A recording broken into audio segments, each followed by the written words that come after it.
Baptême. L'institution du baptême. Le baptême chrétien est fondé dans le ministère de Jésus de Nazareth, dans sa mort et sa résurrection. Il est incorporation en Christ, le Seigneur crucifié et ressuscité. Il est entré dans l'alliance nouvelle entre Dieu et son peuple. Le baptême est un don de Dieu et il est conféré au nom du Père, du Fils et du Saint-Esprit. Saint Matthieu rapporte que le Seigneur ressuscité, en envoyant ses disciples dans le monde, leur ordonna de baptiser. Matthieu 28, 18 à 20. La pratique universelle du baptême par l'Église apostolique, depuis les premiers jours, est attestée dans les lettres du Nouveau Testament, les actes des apôtres et les écrits des pères. Les églises aujourd'hui continuent cette pratique comme un rite d'engagement à l'égard du Seigneur qui répand sa grâce sur son peuple. La signification du baptême. Le baptême est le signe de la vie nouvelle en Jésus-Christ. Il unit le baptisé avec le Christ et son peuple. Les Écritures du Nouveau Testament et la liturgie de l'Église développent la signification du baptême en utilisant des images variées, exprimant les richesses du Christ et les dons de son salut. Ces images sont parfois en relation avec les usages symboliques de l'eau dans l'Ancien Testament. Le baptême est participation à la mort et à la résurrection du Christ. Romains 6, 3 à 5, Colossiens 2, verset 12.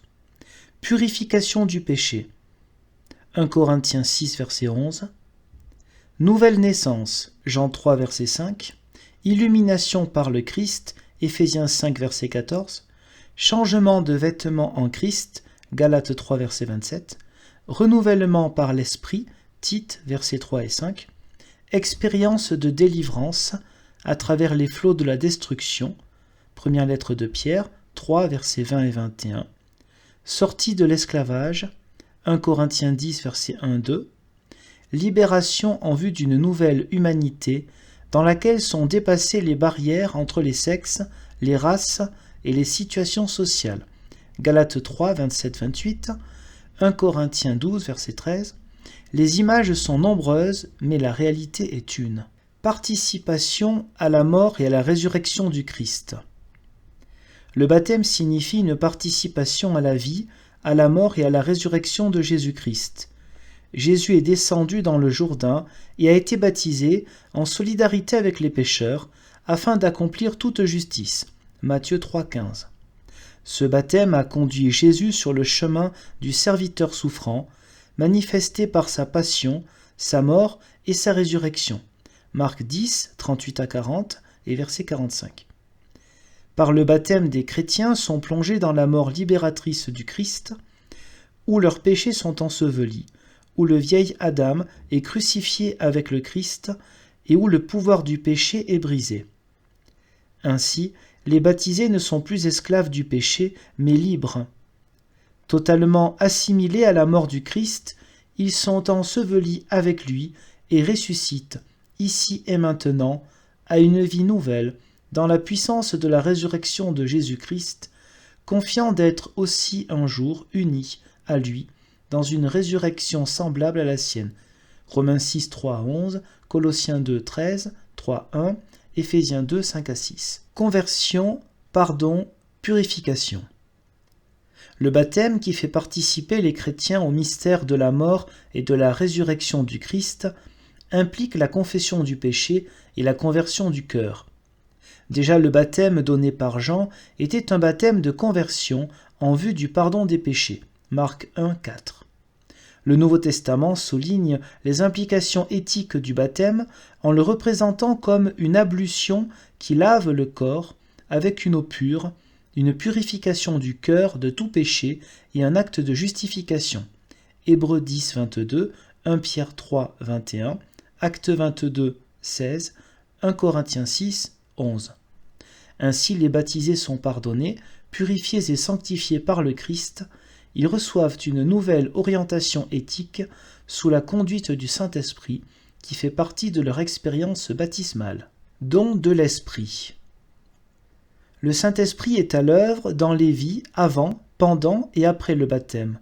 C'est le même esprit qui a révélé Jésus comme le Fils, Marc 1, 10, 11, et qui a donné sa puissance aux disciples ainsi que l'unité à Pentecôte, Acte 2.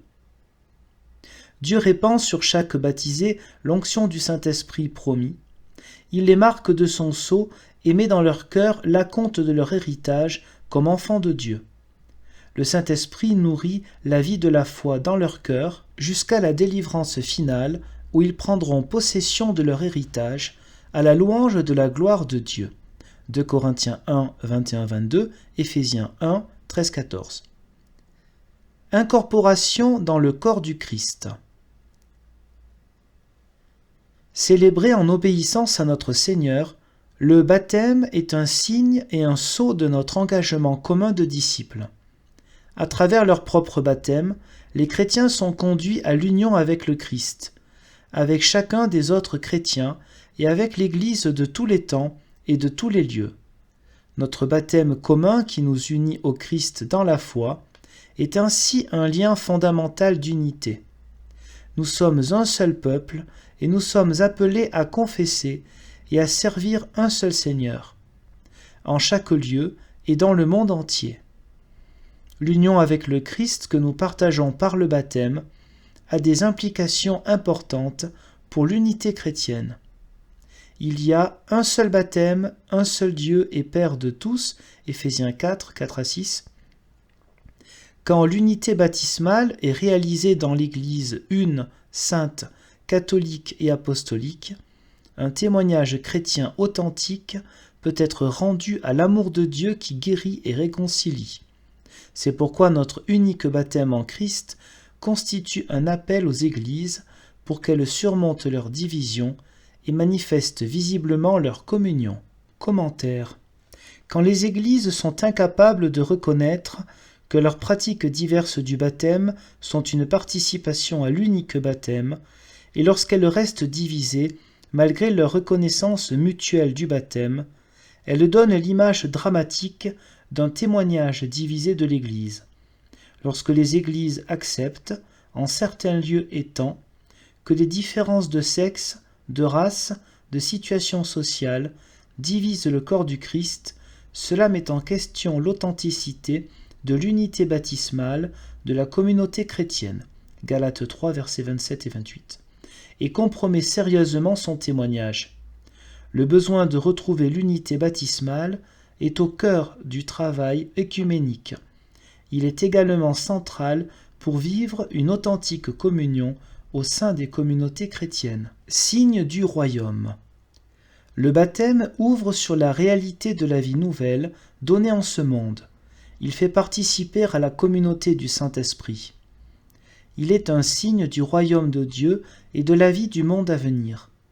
Grâce au don de la foi, de l'espérance et de l'amour, le baptême possède une dynamique qui atteint toute la vie, s'étend à toutes les nations et anticipe le jour où toute langue confessera que Jésus-Christ est le Seigneur à la gloire de Dieu le Père. Le baptême et la foi. Le baptême est à la fois le don de Dieu et notre réponse humaine à ce don. Il tend à une croissance vers l'état d'adulte, la taille du Christ dans sa plénitude. Éphésiens 4, 13. Toutes les églises reconnaissent la nécessité de la foi pour recevoir le salut impliqué et manifesté dans le baptême. L'engagement personnel est nécessaire pour être un membre responsable dans le corps du Christ. Le baptême ne consiste pas seulement en une expérience momentanée, mais il concerne la croissance de toute une vie dans la communion du Christ. Les baptisés sont appelés à refléter la gloire du Seigneur, à être transfigurés en cette même image, avec une gloire toujours plus grande, par la puissance du Saint-Esprit. 2 Corinthiens 3, 18. La vie du chrétien est nécessairement un combat continuel, mais aussi une continuelle expérience de la grâce.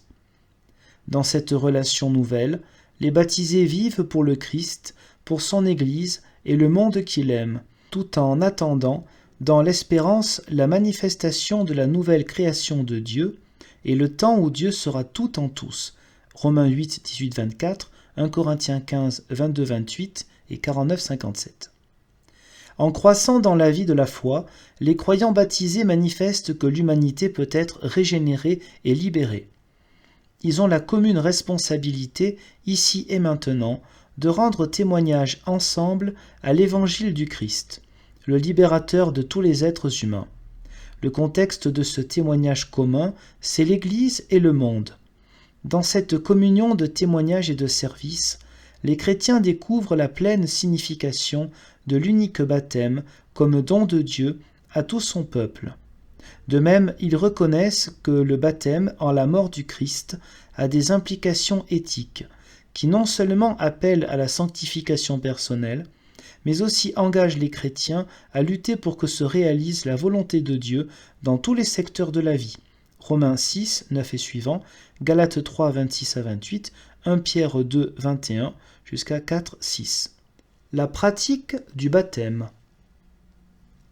Baptême des adultes et baptême des enfants.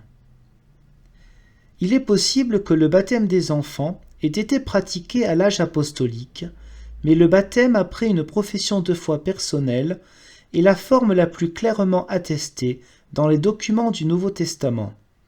Au cours de l'histoire, la pratique du baptême s'est développée selon des formes variées. Certaines églises baptisent des enfants présentés par des parents ou responsables disposés à les élever dans et avec l'Église, selon la foi chrétienne. D'autres églises pratiquent exclusivement le baptême des croyants capables de faire une confession de foi personnelle. Certaines de ces églises recommandent que les nouveau-nés ou les enfants soient présentés et bénis au cours d'un service qui comprend habituellement une action de grâce pour le don de l'enfant et aussi l'engagement de la mère et du père à être des parents chrétiens. Toutes les églises baptisent des croyants qui, venant d'autres religions ou de l'incroyance, acceptent la foi chrétienne et participent à une instruction catéchétique. Le baptême des adultes et le baptême des enfants ont lieu l'un et l'autre au sein de l'Église comme communauté de foi. Lorsqu'un croyant responsable est baptisé, une confession de foi personnelle fera partie intégrante du service baptismal. Lorsqu'un enfant est baptisé, la réponse personnelle sera présentée plus tard dans sa vie. Dans les deux cas, le baptisé aura à grandir dans la compréhension de la foi. Dans le cas des baptisés qui confessent personnellement la foi, il y a toujours l'exigence d'une croissance continue de la réponse personnelle dans la foi. Dans le cas des enfants, une confession personnelle est attendue pour plus tard. L'éducation chrétienne est orientée vers le développement de cette confession. Tout baptême est fondé dans la fidélité du Christ jusqu'à la mort et proclame cette fidélité. Il se situe au cœur de la vie et de la foi de l'Église et révèle par le témoignage de toute l'Église la fidélité de Dieu, fondement de toute vie dans la foi. À chaque baptême, la communauté tout entière réaffirme sa foi en Dieu et s'engage à procurer aux baptisés un environnement de témoignage et de service.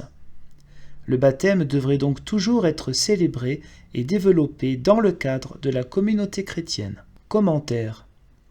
Lorsqu'on utilise les expressions baptême des enfants et baptême des adultes, il faut avoir à l'esprit que la réelle distinction est entre ceux qui baptisent à n'importe quel âge et ceux qui baptisent seulement les croyants capables de prononcer eux-mêmes la confession de foi. Il y a moins de différence entre le baptême des enfants et le baptême des adultes si l'on reconnaît que les deux formes de baptême impliquent l'initiative de Dieu en Christ et expriment une réponse de la foi au sein de la communauté croyante. La pratique du baptême des enfants insiste sur la foi communautaire et la foi que l'enfant partage avec ses parents. L'enfant est né dans un monde brisé et partage cette rupture. Par le baptême, la promesse et l'appel de l'Évangile sont déposés sur l'enfant. La foi personnelle du baptisé et sa participation fidèle à la vie de l'Église sont essentielles pour que le baptême porte tous ses fruits. La pratique du baptême des adultes souligne la confession explicite de la personne qui répond à la grâce de Dieu, dans et à travers la communauté de foi, et qui demande le baptême. Les deux formes de baptême exigent une attitude responsable identique concernant l'éducation chrétienne. Une redécouverte du caractère permanent de la formation chrétienne peut faciliter l'acceptation mutuelle de différentes pratiques d'initiation. Dans certaines églises qui réunissent les deux traditions du baptême des enfants et du baptême des adultes, il a été possible de considérer comme des alternatives équivalentes pour l'entrée dans l'Église, d'une part la forme où le baptême dans l'enfance est suivi plus tard d'une profession de foi, et d'autre part la forme où le baptême d'adulte vient à la suite d'une présentation et bénédiction dans l'enfance. Cet exemple invite d'autres églises à décider si, également, elles ne pourraient pas reconnaître des alternatives équivalentes dans leurs relations réciproques et dans les négociations d'union entre églises. Le baptême est un acte qui ne peut être répété. Il faut éviter toute pratique qui pourrait être interprétée comme un rebaptême. Commentaire. Des églises qui ont insisté sur une forme particulière du baptême ou qui ont eu de sérieuses questions à propos de l'authenticité des sacrements et des ministères d'autres églises, ont parfois demandé à des personnes venant d'autres traditions ecclésiales d'être baptisées avant de devenir pleinement des membres communiants. Puisque les églises arrivent à une compréhension mutuelle plus grande et s'acceptent l'une l'autre, puisqu'elles entrent en relation plus étroite de témoignage et de service, elles s'abstiendront de toute pratique qui pourrait mettre en question l'intégrité sacramentelle d'autres églises ou atténuer le fait que le sacrement du baptême ne peut être répété. Baptême, chrismation, confirmation. Dans l'œuvre de Dieu pour le salut, le mystère pascal de la mort et de la résurrection du Christ est inséparablement lié au don pentecostal du Saint-Esprit. De même, la participation à la mort et à la résurrection du Christ est inséparablement liée à la réception de l'Esprit. Le baptême dans son sens plénier signifie et accomplit l'une et l'autre. Les chrétiens diffèrent dans leur compréhension de la place du signe du don de l'Esprit. La transmission de l'Esprit a été associée à différents gestes. Pour certains, c'est le rite de l'eau lui-même. Pour d'autres, c'est l'onction avec le crème et ou l'imposition des mains, que beaucoup d'églises appellent confirmation. Pour d'autres encore, ce sont les trois, car ils considèrent que l'Esprit agit à travers tout le rite. Tous sont d'accord pour dire que le baptême chrétien est un baptême dans l'eau et dans l'Esprit Saint. Commentaire. Dans certaines traditions, on explique que, comme le baptême nous conforme au Christ crucifié, enseveli et ressuscité, ainsi, par la chrismation, les chrétiens reçoivent le don de l'Esprit de la Pentecôte de la part du Fils qui a reçu l'onction. Si le baptême, comme incorporation au corps du Christ, tend, par sa nature même, à la communion eucharistique au corps et au sang du Christ, la question se pose de savoir pourquoi un rite séparé peut s'ajouter entre baptême et admission à la communion. Les églises qui baptisent des enfants, mais leur refusent la communion à l'Eucharistie avant un tel rite, devraient se demander si elles ont pleinement évalué et accepté les conséquences du baptême. Le baptême doit être sans cesse réaffirmé. La forme la plus naturelle d'une telle réaffirmation est la célébration de l'Eucharistie. Le renouvellement des vœux du baptême peut aussi prendre place à certaines occasions, comme à la célébration annuelle du mystère pascal ou lors du baptême d'autres personnes. Pour une reconnaissance mutuelle du baptême. Les églises sont de plus en plus capables de reconnaître le baptême les unes des autres comme l'unique baptême du Christ. Dans la mesure où Jésus-Christ a été confessé comme Seigneur par le candidat ou, dans le cas d'un baptême d'enfant, lorsque cette confession a été faite par l'Église, les parents, responsables, parrains, marraines, et la communauté, et affirmé plus tard dans la foi personnelle et l'engagement. La reconnaissance mutuelle du baptême est évidemment un signe important et un moyen d'exprimer l'unité baptismale donnée en Christ.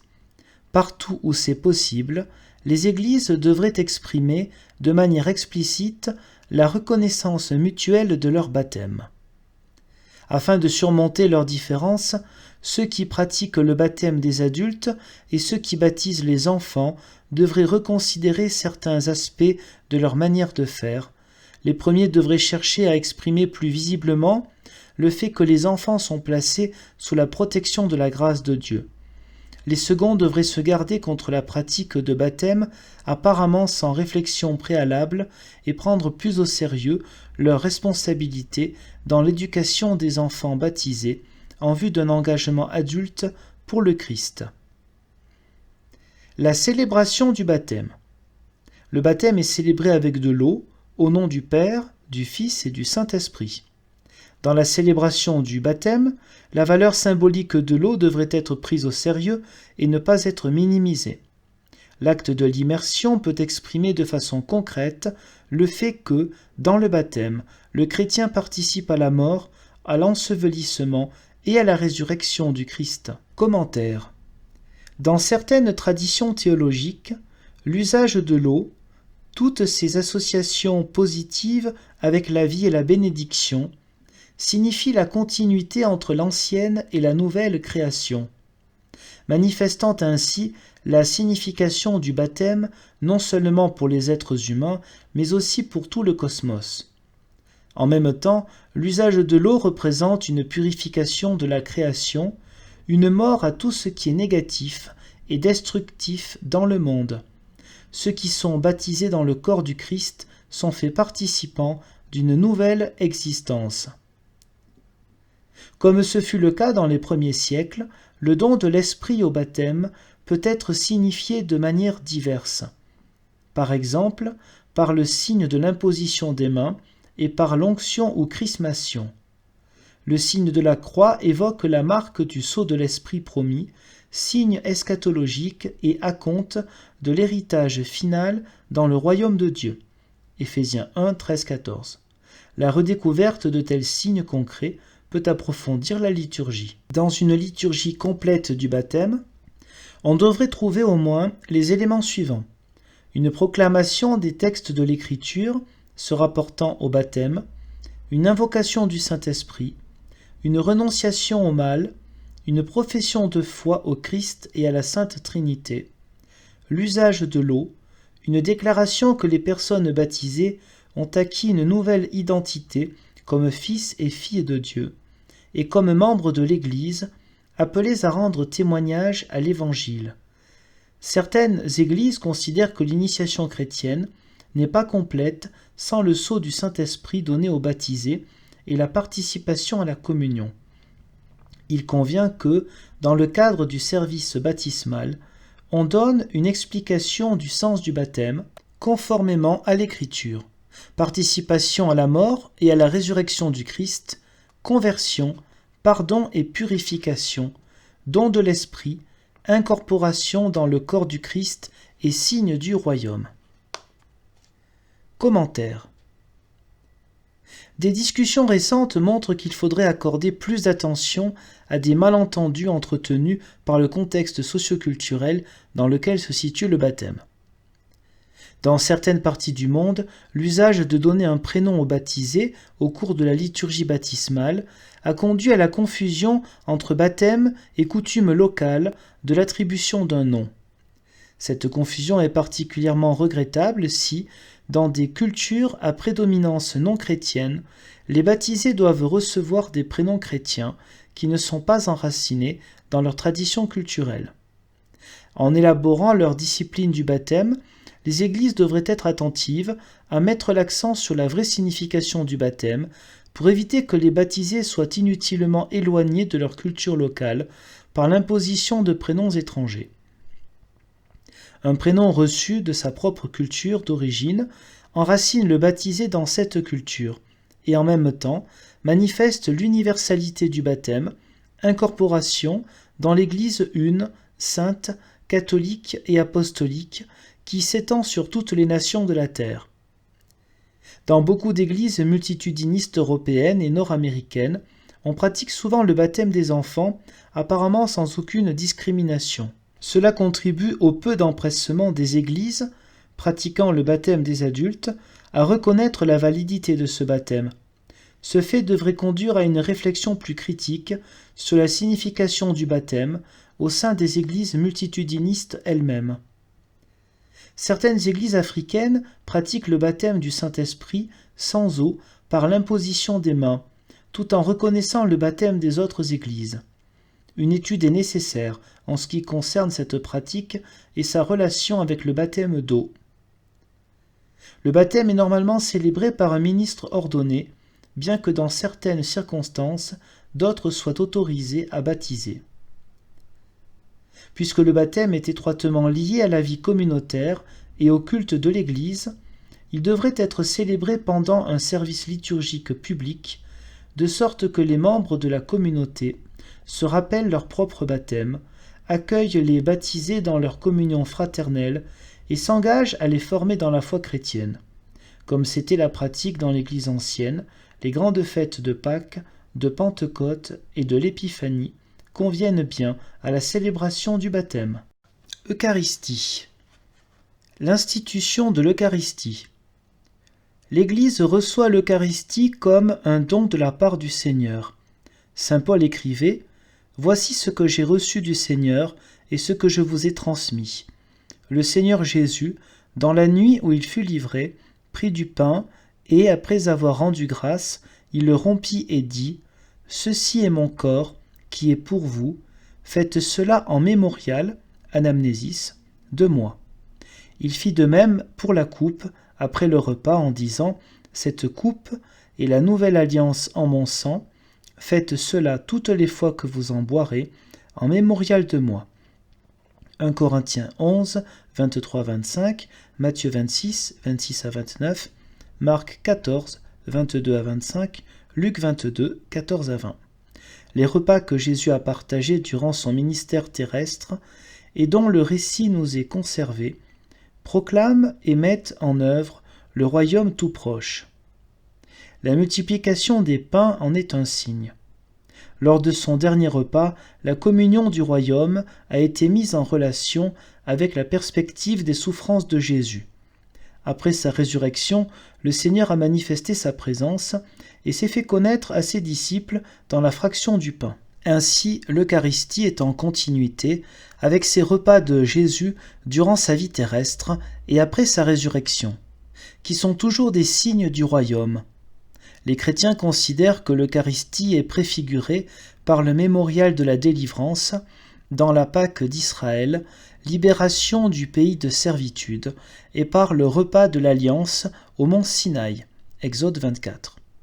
Elle est le nouveau repas pascal de l'Église, le repas de la nouvelle alliance que le Christ a donné à ses disciples comme le mémorial, anamnésis, de sa mort et de sa résurrection, comme l'anticipation du festin de l'agneau, Apocalypse 19, 9, le Christ a ordonné à ses disciples de faire mémoire de lui et de le rencontrer ainsi dans ce repas sacramentel comme peuple de Dieu pérégrinant jusqu'à son retour. Le dernier repas célébré par Jésus fut un repas liturgique qui utilisait des paroles et des gestes symboliques. En conséquence, l'Eucharistie est un repas sacramentel qui, par le moyen de signes visibles, nous communique l'amour de Dieu en Jésus-Christ. L'amour dont Jésus aima les siens jusqu'à l'extrême. Jean 13, 1. On lui a donné divers noms, par exemple le repas du Seigneur, la fraction du pain, la Sainte Seine, la Sainte Communion, la divine liturgie, la messe. Sa célébration est toujours l'acte central du culte de l'Église. La signification de l'Eucharistie. L'Eucharistie est essentiellement le sacrement du don que Dieu nous fait en Christ par la puissance du Saint-Esprit. Chaque chrétien reçoit ce don du salut par la communion au corps et au sang du Christ, dans le repas eucharistique, dans l'acte de manger le pain et de boire le vin. le Christ accorde la communion avec lui. Dieu lui-même agit dans l'Eucharistie en donnant vie au corps du Christ et en renouvelant chaque membre de ce corps. Selon la promesse du Christ, chaque baptisé, membre du corps du Christ, reçoit dans l'Eucharistie l'assurance de la rémission des péchés, Matthieu 26, 28, et le gage de la vie éternelle, Jean 6, 51 à 58. Bien que l'Eucharistie soit essentiellement un tout, elle sera considérée ici sous les aspects suivants: action de grâce au Père, mémorial du Christ, invocation de l'Esprit, communion des fidèles, repas du royaume. L'Eucharistie comme action de grâce au Père. L'Eucharistie, qui contient toujours à la fois parole et sacrement, est une proclamation et une célébration de l'œuvre de Dieu. L'Eucharistie est la grande action de grâce au Père pour tout ce qu'il a accompli dans la création, la rédemption et la sanctification, pour tout ce qu'il accomplit maintenant dans l'Église et dans le monde malgré le péché des êtres humains, pour tout ce qu'il accomplira en conduisant son royaume à la plénitude. Ainsi, l'Eucharistie est la bénédiction, Beraka, par laquelle l'Église exprime sa reconnaissance envers Dieu pour tous ses bienfaits. L'Eucharistie est le grand sacrifice de louange par lequel l'Église parle au nom de la création tout entière. En effet, le monde que Dieu a réconcilié avec lui-même est présent à chaque Eucharistie, dans le pain et le vin, dans la personne des fidèles et dans les prières qu'ils offrent pour eux et pour tous les humains. Le Christ unit les fidèles à sa personne et leurs prières à sa propre intercession, de sorte que les fidèles sont transfigurés et leurs prières acceptées. Ce sacrifice de louange n'est possible que par le Christ, avec lui et en lui. Le pain et le vin, fruits de la terre et du travail des hommes, sont présentés au Père dans la foi et l'action de grâce. Ainsi, l'Eucharistie révèle au monde ce qu'il doit devenir, une offrande et une louange au Créateur, une communion universelle dans le corps du Christ, un royaume de justice, d'amour et de paix dans l'Esprit Saint. L'Eucharistie comme anamnèse ou mémorial du Christ. L'Eucharistie est le mémorial du Christ crucifié et ressuscité, c'est-à-dire le signe vivant et efficace de son sacrifice, accompli une fois pour toutes sur la croix, et toujours agissant en faveur de toute l'humanité. La conception biblique du mémorial, appliquée à l'Eucharistie, exprime cette efficacité actuelle de l'œuvre de Dieu, quand elle est célébrée par son peuple sous forme de liturgie. Le Christ lui-même, avec tout ce qu'il a accompli pour nous et pour la création entière, dans son incarnation, sa condition de serviteur, son ministère, son enseignement, sa souffrance, son sacrifice, sa résurrection, son ascension et l'envoi de l'Esprit Saint, est présent dans ce mémorial. Il nous accorde la communion avec lui. L'Eucharistie est ainsi l'avant-goût de son retour et du royaume éternel. Le mémorial, où le Christ agit à travers la célébration joyeuse de son Église, est donc à la fois représentation et anticipation. Le mémorial n'est pas seulement un rappel du passé ou de sa signification, il est la proclamation efficace par l'Église du grand œuvre de Dieu et de ses promesses. Le mémorial, comme représentation et anticipation, s'accomplit sous forme d'action de grâce et d'intercession, proclamant devant Dieu, dans l'action de grâce, le grand œuvre de la rédemption. L'Église intercède auprès de lui pour qu'il accorde à tout être les bienfaits de cette libération. Dans cette action de grâce et cette intercession, l'Église est unie avec le Fils, son grand prêtre et son intercesseur. Romains 8, 34, Hébreux 7, 25. L'Eucharistie est le sacrement du sacrifice unique du Christ, toujours vivant pour intercéder en notre faveur. Elle est le mémorial de tout ce que Dieu a fait pour le salut du monde. Ce que Dieu a voulu accomplir dans l'incarnation, la vie, La mort, la résurrection et l'ascension du Christ, il ne le refait pas. Ces événements sont uniques, ils ne peuvent être ni répétés, ni prolongés. Mais dans le mémorial de l'Eucharistie, l'Église offre son intercession dans la communion du Christ, notre grand prêtre. Commentaire. C'est à la lumière de cette signification de l'Eucharistie comme intercession que l'on peut comprendre les références à l'Eucharistie comme sacrifice propitiatoire en théologie catholique. Il n'y a qu'une expiation, celle du sacrifice unique de la croix, rendu agissant dans l'Eucharistie et présenté au Père dans l'intercession du Christ et de l'Église pour toute l'humanité. À la lumière de la conception biblique du mémorial, toutes les églises pourraient revoir les vieilles controverses à propos de la notion de sacrifice et approfondir leur compréhension des raisons pour lesquelles d'autres traditions ont utilisé ou rejeté ce terme. Le mémorial du Christ est le fondement et la source de toute prière chrétienne. Notre prière s'appuie sur l'intercession continuelle du Seigneur ressuscité. Elle est unie à cette intercession. Dans l'Eucharistie, le Christ nous donne la force de vivre avec lui, de souffrir avec lui et de prier par lui.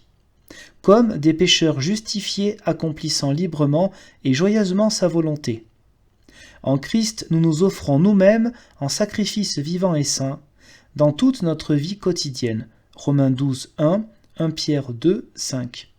Ce culte spirituel agréable à Dieu s'alimente à l'Eucharistie où nous sommes sanctifiés et réconciliés dans l'amour pour être serviteurs de la réconciliation dans le monde.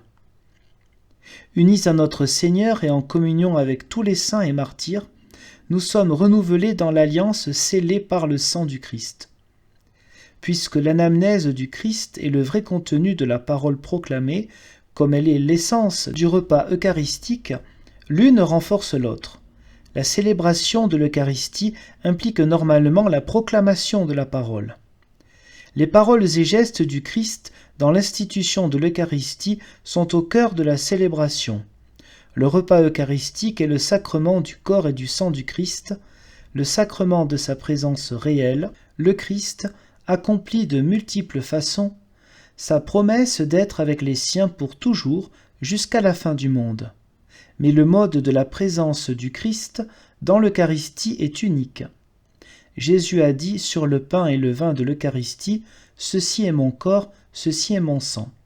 Ce que le Christ a dit est la vérité et s'accomplit chaque fois que l'Eucharistie est célébrée. L'Église confesse la présence réelle, vivante et agissante du Christ dans l'Eucharistie. Bien que la présence réelle du Christ dans l'Eucharistie ne dépende pas de la foi des individus, tous sont d'accord pour dire que le discernement du corps et du sang du Christ requiert la foi. Commentaire. C'est la foi de beaucoup d'églises que par les paroles mêmes de Jésus et par la puissance de l'Esprit Saint, le pain et le vin de l'Eucharistie deviennent, d'une manière réelle et dans le mystère, le corps et le sang du Christ ressuscité, c'est-à-dire du Christ vivant présent dans toute sa plénitude. Sous les signes du pain et du vin, la réalité profonde est l'être total du Christ, qui vient à nous pour nous nourrir et transformer tout notre être. D'autres églises, tout en affirmant la présence réelle du Christ à l'Eucharistie, ne lient pas cette présence de manière aussi définie aux signes du pain et du vin. Les églises ont à décider si cette différence peut coexister avec la convergence formulée dans le texte lui-même. L'Eucharistie comme invocation de l'Esprit. L'Esprit Saint fait que le Christ crucifié et ressuscité soit réellement présent pour nous dans le repas eucharistique, en accomplissant la promesse contenue dans les paroles de l'institution. Il est évident que l'Eucharistie est centrée sur la présence du Christ et donc que la promesse contenue dans les paroles de l'institution est fondamentale pour la célébration. Cependant, le Père est l'origine première et l'accomplissement final de l'événement eucharistique. Le Fils de Dieu fait homme, par qui, avec qui et en qui il s'accomplit, en est le centre vivant. Le Saint-Esprit est l'incommensurable force d'amour qui l'opère et qui continue de le rendre efficace. Ce lien de la célébration eucharistique avec le mystère de Dieu Trinité situe le rôle de l'Esprit Saint comme celui qui actualise et vivifie les paroles historiques du Christ. Dans la certitude d'être exaucé, en raison de la promesse de Jésus dans les paroles de l'institution, l'Église demande au Père l'Esprit Saint pour qu'il accomplisse l'événement eucharistique, la présence réelle du Christ crucifié et ressuscité, donnant sa vie pour toute l'humanité. Commentaire. Il ne s'agit pas d'une spiritualisation de la présence eucharistique du Christ, mais de l'affirmation d'une union indissoluble entre le Fils et l'Esprit. Cette union manifeste que l'Eucharistie n'est pas un acte magique et automatique, mais qu'elle est une prière qui s'adresse au Père, soulignant la totale dépendance de l'Église à son égard. Les paroles de l'institution, promesse du Christ, et l'épiclèse, invocation de l'Esprit, sont donc en étroite relation dans la liturgie. L'épiclèse est située différemment par rapport aux paroles de l'institution dans les diverses traditions liturgiques. Dans les liturgies primitives, toute la prière eucharistique était conçue comme apportant la réalité promise par le Christ. L'invocation de l'Esprit était faite à la fois sur la communauté et sur les éléments du pain et du vin. En retrouvant cette conception, nous pourrions surmonter nos difficultés concernant un moment particulier de la consécration. C'est en vertu de la parole vivante du Christ et par la puissance du Saint-Esprit que le pain et le vin deviennent les signes sacramentels du corps et du sang du Christ. Ils le demeurent en vue de la communion. Commentaire. Dans l'histoire de l'Église, il y a eu diverses tentatives pour comprendre le mystère de la présence réelle, unique, du Christ dans l'Eucharistie. Certains se limitent à l'affirmation pure et simple de cette présence sans vouloir l'expliquer. D'autres considèrent comme nécessaire l'affirmation d'un changement accompli par l'Esprit Saint et les paroles du Christ, qui fait qu'il n'y a plus un pain et un vin ordinaire, mais le corps et le sang du Christ. D'autres enfin ont élaboré une explication de la présence réelle qui ne prétend pas épuiser la signification du mystère, mais veut la protéger contre les interprétations nuisibles. Toute la célébration de l'Eucharistie a un caractère épiclétique, c'est-à-dire qu'elle est dépendante de l'action du Saint-Esprit. Cet aspect de l'Eucharistie trouve une expression variée dans les paroles de la liturgie. L'Église, comme communauté de la Nouvelle Alliance, invoque l'Esprit avec confiance afin d'être sanctifiée et renouvelée, conduite en toute justice, vérité et unité, et fortifiée pour remplir sa mission dans le monde. Le Saint-Esprit, par l'Eucharistie, donne un avant-goût du royaume de Dieu. L'Église reçoit la vie de la nouvelle création et l'assurance du retour du Seigneur. L'Eucharistie comme communion des fidèles. La communion eucharistique avec le Christ présent, qui nourrit la vie de l'Église, est en même temps communion dans le corps du Christ qu'est l'Église. Le partage du même pain et de la coupe commune, en un lieu donné, manifeste et accomplit l'unité des participants avec le Christ et avec tous les communiants, en tout temps et en tout lieu. C'est dans l'Eucharistie que la communauté du peuple de Dieu est pleinement manifestée.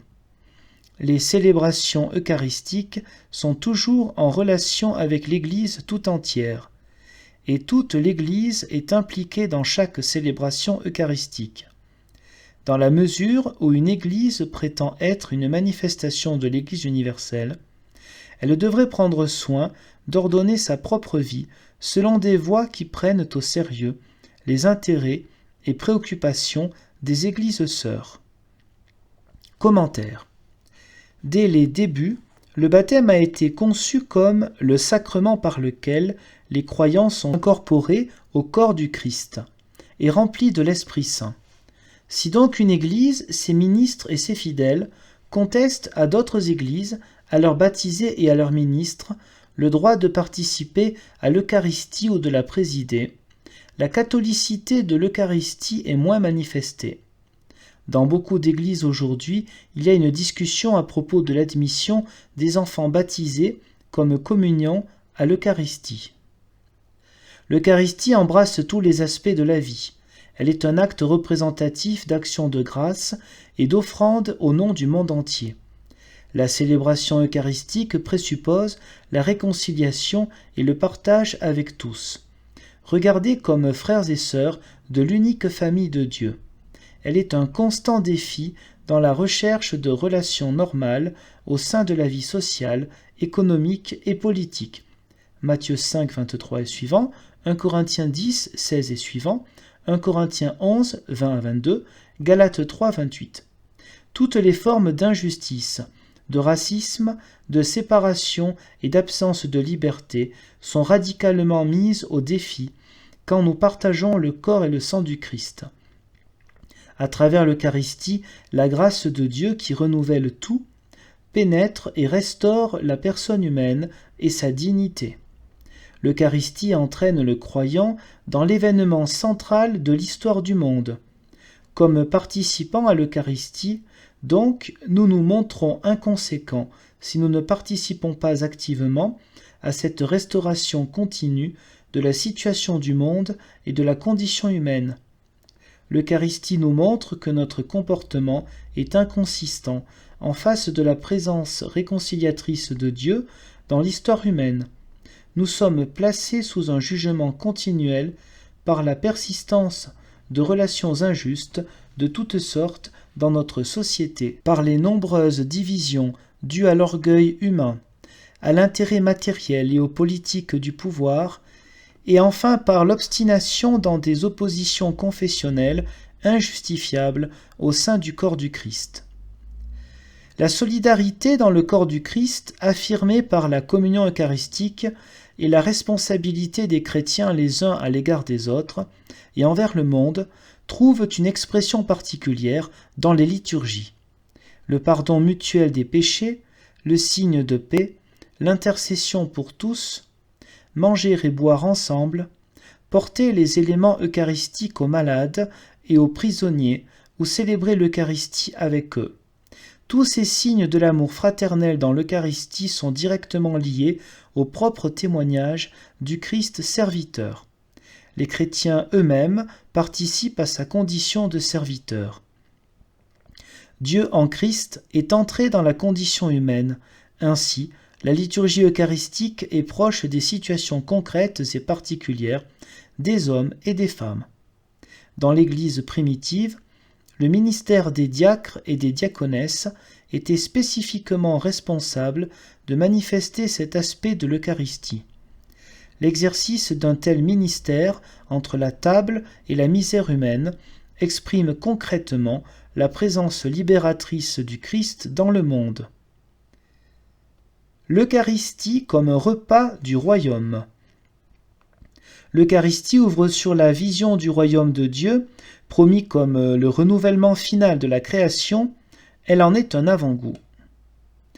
Des signes de ce renouveau sont présents dans le monde, partout où la grâce de Dieu se manifeste et où les êtres humains travaillent pour la justice, l'amour et la paix. L'Eucharistie est la fête dans laquelle l'Église rend grâce à Dieu pour ces signes, célèbre et anticipe dans la joie la venue du royaume en Christ. 1 Corinthiens 11, 26, Matthieu 26, 29. Le monde promis au renouveau est présent dans toute la célébration eucharistique. Le monde est présent dans l'action de grâce au Père, où l'Église parle au nom de la création tout entière. Le monde est présent pendant le mémorial du Christ, où l'Église est unie à son grand prêtre et intercesseur, dans sa prière pour toute l'humanité. Le monde est présent au moment de l'invocation pour le don de l'Esprit, où l'Église aspire à la sanctification et à la nouvelle création. Réconciliés dans l'Eucharistie, les membres du corps du Christ sont appelés à être serviteurs de la réconciliation parmi les hommes et les femmes, et témoins de la joie dont la source est la résurrection. Comme Jésus allait à la rencontre des publicains et des pécheurs et partageait leur repas, durant son ministère terrestre, ainsi les chrétiens sont appelés, dans l'Eucharistie, à être en solidarité avec les marginaux et à devenir signe de l'amour du Christ, qui a vécu et s'est sacrifié pour tous, qui se donne maintenant lui-même dans l'Eucharistie.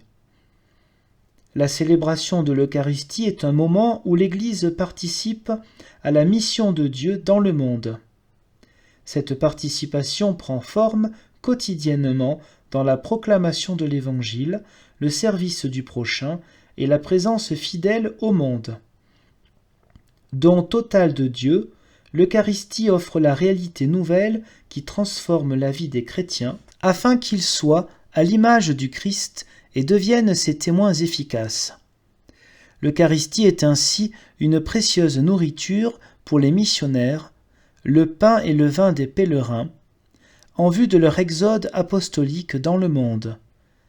La communauté eucharistique est nourrie, de manière à pouvoir confesser en parole et en action que Jésus-Christ est le Seigneur qui a offert sa vie pour le salut du monde.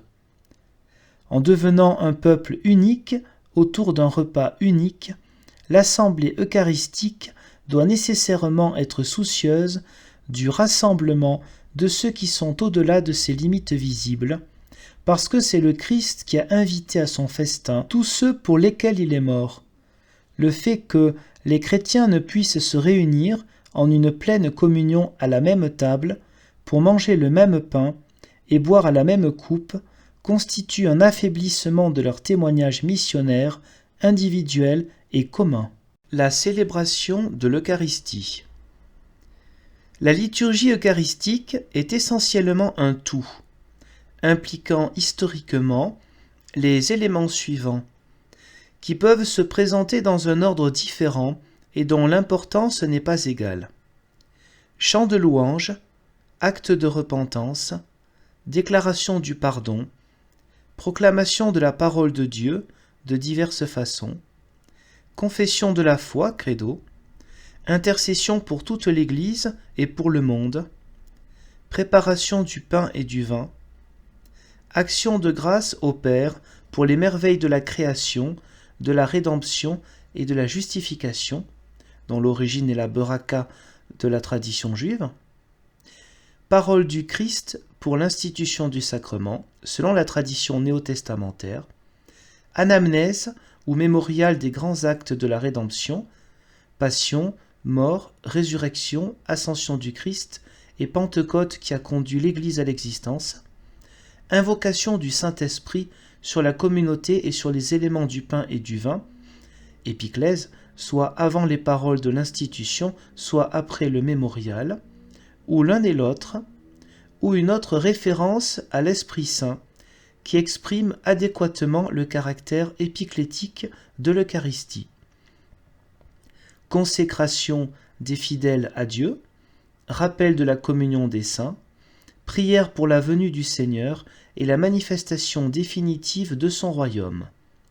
Amen de toute la communauté, oraison dominicale, signe de réconciliation et de paix, fraction du pain, manger et boire en communion avec le Christ et avec chaque membre de l'Église, louange finale, bénédiction et envoi en mission.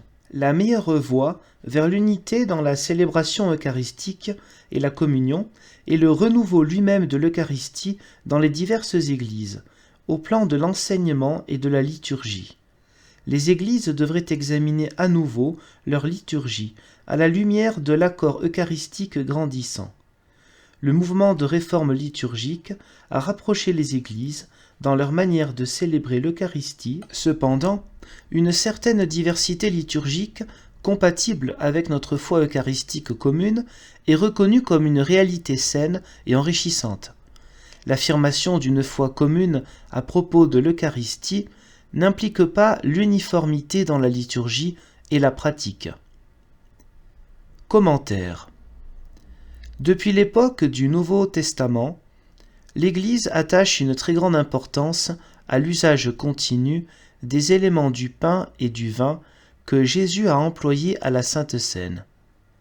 Dans certaines parties du monde, où le pain et le vin ne peuvent pas être obtenus facilement, on prétend quelquefois aujourd'hui que la nourriture et la boisson locale servent mieux à enraciner l'Eucharistie dans la vie de tous les jours. Une étude ultérieure s'impose concernant la question de savoir quels aspects de la Sainte Seine sont inchangeables en raison de l'institution de Jésus, et quels aspects peuvent dépendre de la compétence et de la décision de l'Église. Dans la célébration de l'Eucharistie, le Christ rassemble, enseigne et nourrit l'Église. C'est le Christ qui invite au repas et le préside. Il est le pasteur qui conduit le peuple de Dieu, le prophète qui annonce la parole de Dieu, le prêtre qui célèbre le mystère de Dieu. Dans la plupart des églises, cette présidence du Christ a pour signe celle d'un ministre ordonné. Celui qui préside la célébration eucharistique au nom du Christ manifeste que l'assemblée n'est pas propriétaire du geste qu'elle accomplit. Qu'elle n'est pas maîtresse de l'Eucharistie, elle la reçoit comme un don du Christ vivant dans son Église. Le ministre de l'Eucharistie est l'envoyé qui représente l'initiative de Dieu et exprime le lien de la communauté locale avec les autres communautés dans l'Église universelle. La foi chrétienne s'approfondit dans la célébration de l'Eucharistie. Ainsi, l'Eucharistie devrait être célébrée fréquemment. Bien des différences de théologie, de liturgie et de pratique sont liées à la fréquence de la célébration eucharistique. Puisque l'Eucharistie célèbre la résurrection du Christ, il serait normal qu'elle ait lieu au moins tous les dimanches. Puisqu'elle est le nouveau repas sacramentel du peuple de Dieu, tout chrétien devrait être encouragé à recevoir la communion fréquemment. Certaines églises insistent sur la durée de la présence du Christ dans les éléments consacrés de l'Eucharistie après la célébration. D'autres mettent l'accent majeur sur l'acte de la célébration elle-même et la consommation des éléments dans la communion. La manière de traiter les éléments réclame une attention particulière. En ce qui concerne la réservation des éléments, chaque Église devrait respecter les pratiques et la piété des autres. Étant donné la diversité parmi les Églises, et en tenant compte aussi de la situation présente dans le développement des convergences, il est utile de suggérer que d'un côté, on rappelle, notamment dans la catéchèse et la prédication, que l'intention première de la réservation des éléments est leur distribution aux malades et aux absents, et que d'un autre côté, on reconnaisse que la meilleure façon de témoigner le respect dû aux éléments qui ont servi à la célébration eucharistique est leur consommation, sans exclure leur usage pour la communion des malades. La compréhension mutuelle croissante, exprimée dans le présent document, peut permettre à certaines églises d'atteindre une plus grande mesure de communion eucharistique entre elles, et ainsi de rapprocher le jour où le peuple du Christ divisé sera réuni visiblement autour de la table du Seigneur. Ministère. La vocation du peuple de Dieu tout entier. Dans un monde déchiré, Dieu appelle toute l'humanité à devenir son peuple. À ce dessein, il a choisi Israël, puis il a parlé d'une manière unique et décisive en Jésus-Christ.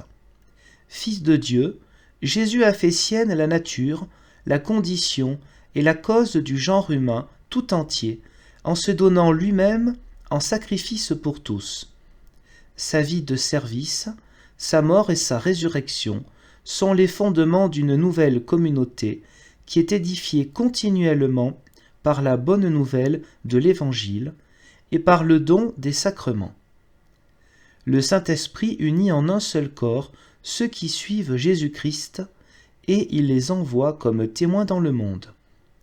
Appartenir à l'Église signifie vivre en communion avec Dieu par Jésus-Christ dans l'Esprit Saint. La vie de l'Église est fondée sur la victoire de Christ contre les puissances du mal et de la mort, accomplie une fois pour toutes.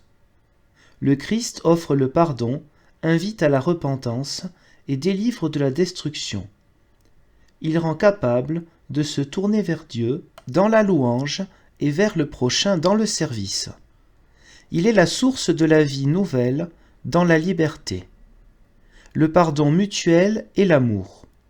Il dirige les cœurs et les esprits vers l'accomplissement du royaume, où sa victoire deviendra manifeste et où toutes choses seront faites nouvelles.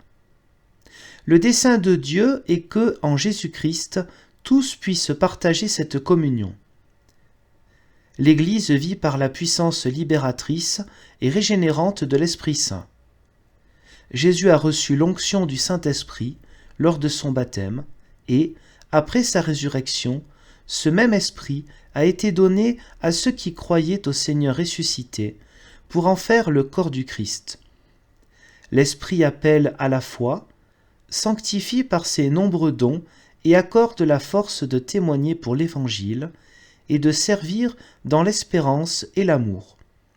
Il garde l'Église dans la vérité et la conduit malgré la faiblesse de ses membres. L'Église est appelée à proclamer et à préfigurer le royaume de Dieu, en annonçant l'Évangile au monde et en vivant comme le corps du Christ. En Jésus, le royaume de Dieu est venu parmi nous. Il a offert le salut aux pécheurs, il a annoncé la bonne nouvelle aux pauvres, aux captifs la libération, aux aveugles la vue, aux opprimés la délivrance. Luc 4, 18. Le Christ a ouvert un nouvel accès auprès du Père. Vivant cette communion avec Dieu, tous les membres de l'Église sont appelés à confesser leur foi et à rendre compte de leur espérance. Ils partagent avec tous joie et souffrance, cherchant à témoigner à chacun un amour plein de compassion. Les membres du corps du Christ lutteront aux côtés de ceux qui sont oppressés, en vue de cette liberté et cette dignité promise avec la venue du royaume. Cette mission doit être accomplie dans les divers contextes politiques, sociaux et culturels. Afin de remplir leur mission fidèlement, ils rechercheront les formes adaptées au témoignage et au service dans chaque situation. Ainsi, ils apporteront au monde un avant-goût de la joie et de la gloire du royaume de Dieu. Le Saint-Esprit accorde à la communauté des dons divers et complémentaires. Ils sont donnés pour le bien commun de tout le peuple et se manifestent dans des actions de service au sein de la communauté et pour le monde. Ce peut être des dons de communication de l'Évangile, en parole et en acte, des dons de guérison, de prière, d'enseignement et d'écoute, des dons de service, de direction et d'obéissance, d'inspiration et de vision. Tous les membres sont appelés à découvrir, avec l'aide de la communauté, les dons qu'ils ont reçus et à les utiliser pour l'édification de l'Église et au service du monde vers lequel l'Église est envoyée. Bien que les Églises soient d'accord dans leur compréhension générale de la vocation du peuple de Dieu, elles diffèrent dans leur conception de la structure de la vie de l'Église. En particulier, il y a des différences à propos de la place et des formes du ministère ordonné. En s'engageant dans l'effort pour surmonter leurs différences, il est nécessaire que les Églises prennent leur point de départ dans la vocation du peuple de Dieu tout entier. Les Églises doivent chercher une réponse commune à la question suivante. Comment, selon la volonté de Dieu et sous la conduite de l'Esprit, la vie de l'Église doit-elle être conçue et structurée, en sorte que l'Évangile puisse se répandre et la communauté être construite dans l'amour? L'Église et le ministère ordonné. Les différences dans la terminologie font partie du débat. Pour éviter la confusion dans les discussions sur le ministère ordonné dans l'Église, il est nécessaire de préciser clairement dans quel sens divers termes sont utilisés au cours des paragraphes qui suivent. Le mot charisme se rapporte aux dons accordés par le Saint-Esprit à tout membre du corps du Christ en vue de l'édification de la communauté et de l'accomplissement de sa mission. Le mot ministère, au sens large, se rapporte au service que tout le peuple de Dieu est appelé à accomplir, soit par des personnes, soit par la communauté locale, soit comme Église universelle. Ministère ou ministères au pluriel peuvent aussi se rapporter à des formes institutionnelles particulières que prend ce service. Le terme ministère ordonné se rapporte aux personnes qui ont reçu un charisme et que l'Église institue pour un service par ordination, par invocation de l'Esprit et imposition des mains. Beaucoup d'églises emploient le mot prêtre pour désigner certains ministres ordonnés. Étant donné que cet usage n'est pas universel, ce document va aborder la question fondamentale au paragraphe 17. Le ministère ordonné. Afin d'accomplir sa mission, l'Église a besoin de personnes qui soient responsables publiquement et de façon continue pour mettre en évidence sa dépendance fondamentale par rapport à Jésus-Christ et qui, ainsi, constituent, parmi la multiplicité des dons, un foyer de son unité. Le ministère de telles personnes, qui, depuis des temps très anciens, ont été ordonnées, est constitutif de la vie et du témoignage de l'Église. L'Église n'a jamais existé sans des personnes qui tiennent une autorité et une responsabilité spécifiques. Jésus a choisi et a envoyé les disciples pour être des témoins du royaume. Matthieu 10, 1 à 18. Les 12 ont reçu la promesse qu'ils siégeraient sur des trônes jugeant les tribus d'Israël. Luc 22, 30. Un rôle particulier est attribué aux 12 dans les communautés de la première génération. Ils sont des témoins de la vie et de la résurrection du Seigneur. Acte 1, 21 à 26. Des guides de la communauté dans la prière, dans l'enseignement, dans la fraction du pain, dans la proclamation et dans le service. Acte 2, 42 à 47, Acte 6, 2 à 6, etc. L'existence même des 12 et des autres apôtres montre que, dès le début, il y avait des rôles différenciés dans la communauté. Commentaire. Dans le Nouveau Testament, le mot « apôtre » est employé dans des sens variés. Il est utilisé pour les 12, mais aussi pour un cercle plus large de disciples.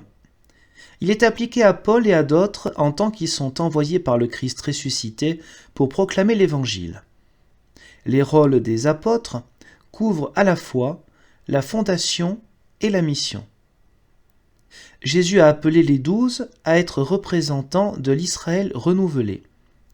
À ce moment-là, ils représentaient le peuple de Dieu tout entier et en même temps, ils exerçaient un rôle spécial au milieu de la communauté.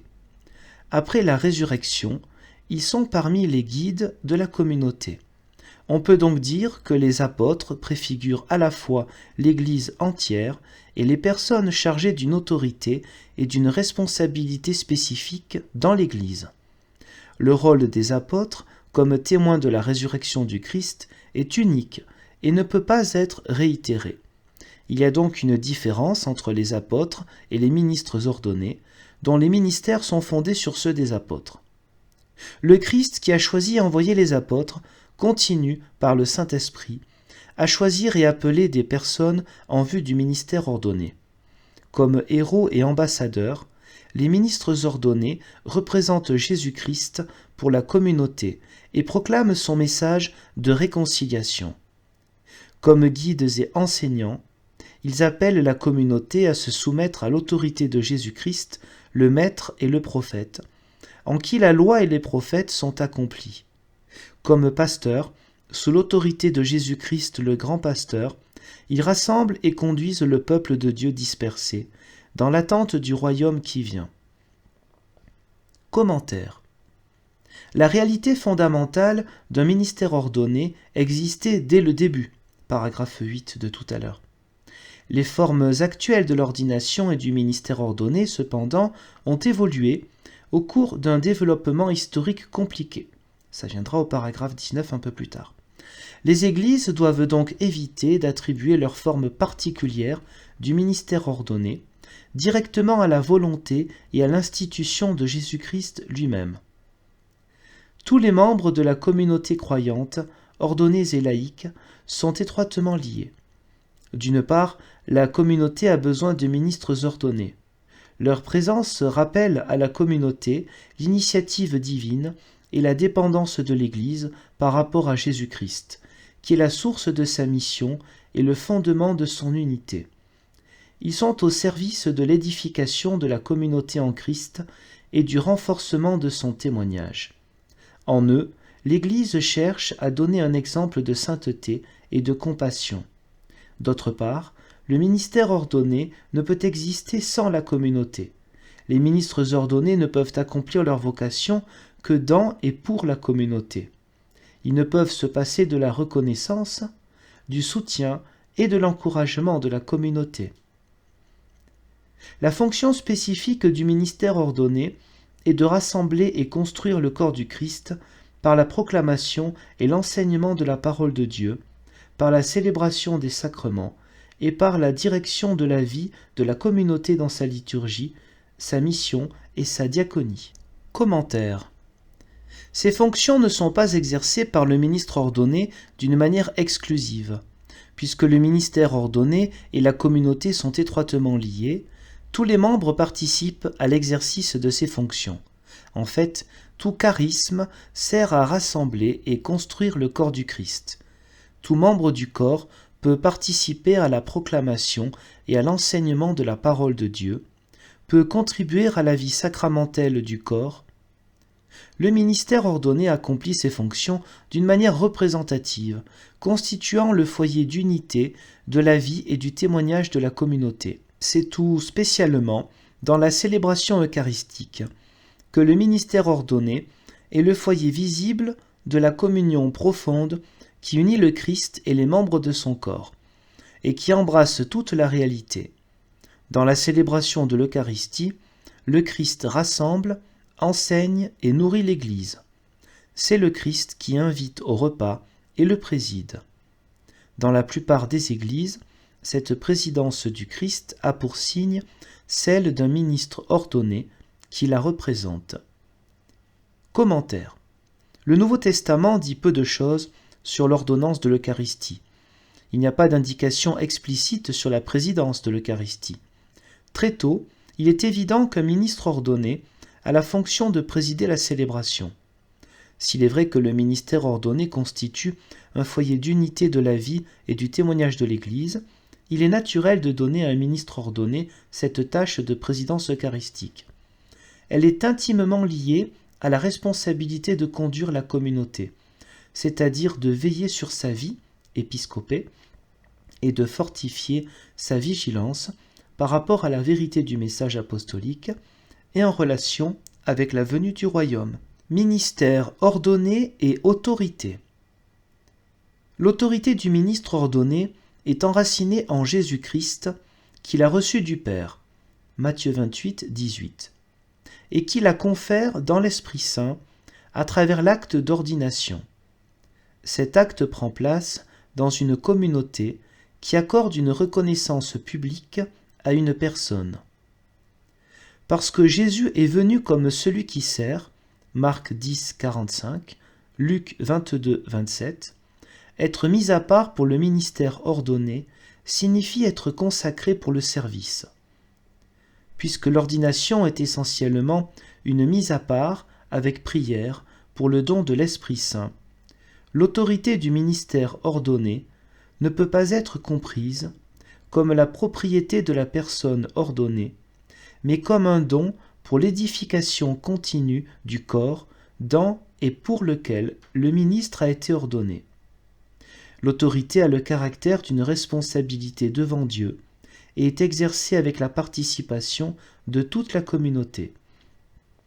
C'est pourquoi les ministres ordonnés ne doivent pas être des autocrates ni des fonctionnaires impersonnels.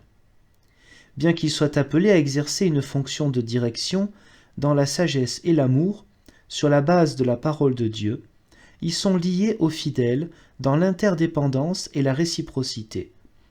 Ce n'est que s'ils recherchent vraiment la réaction et l'accord de la communauté que leur autorité peut être protégée des déviations, de l'isolement et de la domination.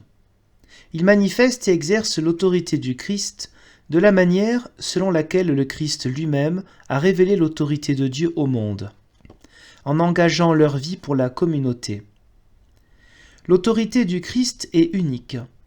Il est enseigné en homme qui a autorité, exousia, et non pas comme leur scribe, Matthieu 7, 29. Son autorité est une autorité dominée par l'amour pour les brebis qui n'ont pas de berger, Matthieu 9, 36. elle est confirmée par sa vie de service et, de façon suprême, par sa mort et sa résurrection. L'autorité dans l'Église ne peut être authentique que si elle cherche à se conformer à ce modèle. Commentaire. Ici, deux dangers doivent être évités. D'une part, l'autorité ne peut pas être exercée sans égard pour la communauté. Les apôtres étaient attentifs à l'expérience et au jugement des croyants. D'autre part, l'autorité des ministres ordonnés ne doit pas être réduite au point de les rendre dépendants de l'opinion commune de la communauté. Leur autorité repose sur leur responsabilité de rappeler la volonté de Dieu dans la communauté. Ministère ordonné et sacerdoce. Jésus-Christ est l'unique prêtre de la Nouvelle Alliance. Il a donné sa vie en sacrifice pour tous. D'une manière dérivée, l'Église tout entière peut être décrite comme un sacerdoce. Tous les membres sont appelés à offrir leur être en sacrifice vivant et à intercéder pour l'Église et le salut du monde. Les ministres ordonnés participent, comme tous les chrétiens, à la fois au sacerdoce du Christ et au sacerdoce de l'Église. Mais ils peuvent être proprement appelés prêtres parce qu'ils accomplissent un service sacerdotal particulier en fortifiant et en construisant le sacerdoce royal et prophétique des fidèles, par la parole et les sacrements, par leur prière d'intercession et leur direction pastorale de la communauté. Commentaire. Le Nouveau Testament n'utilise jamais les termes sacerdoce ou prêtre, hieros, pour désigner le ministère ordonné ou le ministre ordonné. Dans le Nouveau Testament, ces termes sont réservés, d'une part, à l'unique sacerdoce de Jésus-Christ et, d'autre part, au sacerdoce royal et prophétique de tous les baptisés.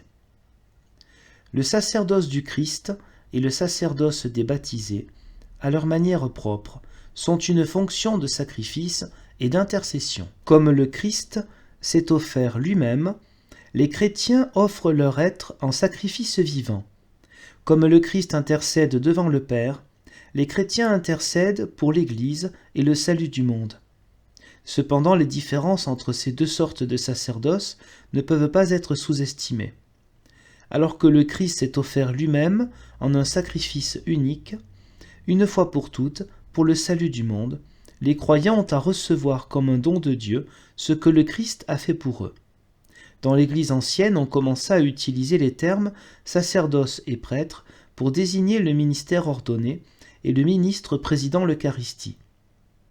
Il souligne le fait que le ministère ordonné est en relation avec la réalité sacerdotale de Jésus-Christ et de la communauté. Quand les termes sont utilisés en relation avec le ministère ordonné, ils ont un sens différent que lorsqu'ils sont appliqués au sacerdoce sacrificiel de l'Ancien Testament, à l'unique sacerdoce rédempteur du Christ et au sacerdoce commun du peuple de Dieu. Saint Paul caractérisait ainsi son ministère : « Je suis un liturge de Jésus-Christ pour les nations, accomplissant une fonction de prêtre au moyen de l'évangile de Dieu, afin qu'ait lieu l'offrande des nations, agréable, sanctifiée dans l'Esprit Saint. » Romains 15, 16. Le ministère des hommes et des femmes dans l'Église. Là où le Christ est présent, les barrières humaines sont brisées. L'Église est appelée à présenter au monde l'image d'une nouvelle humanité. En Christ, il n'y a ni homme ni femme. Hommes et femmes doivent découvrir ensemble leur contribution au service du Christ dans l'Église. L'Église doit découvrir les ministères qui peuvent être exercés par des femmes aussi bien que ceux qui peuvent être exercés par des hommes. Une compréhension plus profonde de l'étendue du ministère, qui reflète l'interdépendance des hommes et des femmes, doit être plus largement manifestée dans la vie de l'Église. Quoiqu'elles soient d'accord sur cette nécessaire réflexion, les Églises tirent des conclusions différentes en ce qui concerne l'admission des femmes au ministère ordonné. Un nombre croissant d'Églises ont décidé qu'il n'y a pas de raison biblique ou théologique contre l'ordination des femmes, et beaucoup d'entre elles la pratiquent. Cependant, beaucoup d'Églises affirment que la tradition de l'Église à ce sujet ne doit pas être changé. Commentaire. Les églises qui pratiquent l'ordination des femmes le font en raison de leur compréhension de l'Évangile et du ministère. Cela repose pour elles sur leur conviction théologique profonde que le ministère ordonné de l'Église manque en plénitude lorsqu'il est limité à un seul sexe. Cette conviction théologique a été renforcée par leur expérience durant les années où elles ont inclus des femmes dans leur ministère ordonné. Elles ont découvert que les dons des femmes sont aussi larges et variés que ceux des hommes et que leur ministère est aussi pleinement béni par le Saint-Esprit que le ministère des hommes. Aucune n'a trouvé de raison pour revenir sur sa décision. Les églises qui ne pratiquent pas l'ordination des femmes considèrent que la force de 19 siècles de tradition contre cette ordination ne doit pas être mise de côté. Elles croient qu'on ne peut pas renoncer à cette tradition comme si elle était un manque de respect pour le rôle de la femme dans l'Église. Elles croient qu'il y a des problèmes théologiques concernant la nature humaine et concernant la Christologie qui sont liés au cœur de leur conviction et de leur compréhension du rôle des femmes dans l'Église. La discussion de ces questions pratiques et théologiques dans les diverses églises et traditions chrétiennes devrait être complétée par une étude commune et une réflexion à l'intérieur de la communion œcuménique de toutes les églises. Les formes du ministère ordonné. Évêques, presbytres et diacres. Le Nouveau Testament ne décrit pas une forme unique de ministère qui devrait servir d'esquisse ou de norme durable pour tout ministère futur dans l'Église. Dans le Nouveau Testament apparaît plutôt une variété de formes qui existaient en différents lieux et temps.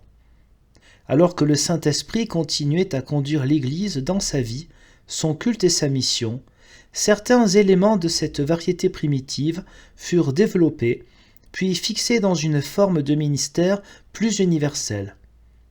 Durant les 2e et 3e siècles, une triple forme, avec évêques, presbytres et diacres, s'établit comme la forme du ministère ordonné à travers l'Église. Dans les siècles suivants, les ministères de l'évêque, du presbytre et du diacre connurent des changements considérables dans leur exercice pratique.